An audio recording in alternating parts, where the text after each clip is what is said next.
गांव के बाहर खड़ी काली हवेली को देखकर ही दिल बैठ जाता था। दिन में भी उसके आसपास हवा ठंडी रहती और रात में वहां से रोने, हंसने और हड्डियां टूटने जैसी आवाजें आती। उस रात 4 दोस्त नीरज, समीर, पूजा और इरफान हिम्मत करके हवेली के अंदर घुसे। पहला कदम रखते ही दरवाजा जोर से बंद हो गया। अंदर अंधेरा इतना गाढ़ा था कि टॉर्च की रोशनी भी कांप रही थी। दीवारों पर टंगे पुराने फोटो अचानक टपकने लगे। खून की बूंदें जमीन पर गिरती और फुसफुसाती। रुको मत! पहला कमरा था।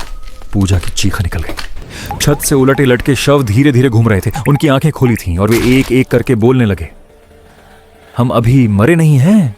अचानक एक शव नीचे गिरा और रेंगते हुए नीरज की तरफ बढ़ा।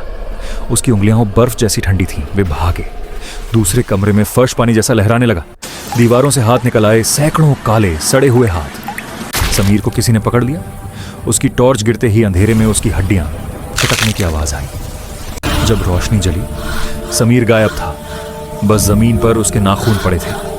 सीढ़ियां चढ़ते ही तीसरा सीन और भयानक था। एक झूला अपने आप हिल रहा था। झूले पर बैठा बच्चा अचानक पलटा। उसका चेहरा नहीं था। उसने सिर उठाया और बोला, मेरे साथ खेलो।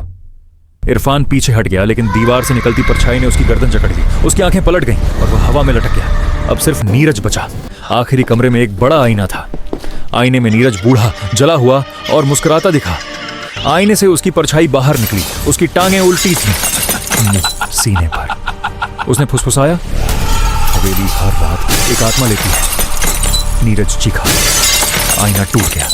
सुबह गांव वालों ने हवेली के दरवाजे खोले पाए। अंदर 3 जले हुए कंकाल थे और रात होते ही हवेली में फिर हंसी गूंजी, क्योंकि अब दरवाजा खोलने वाला मिल चुका था।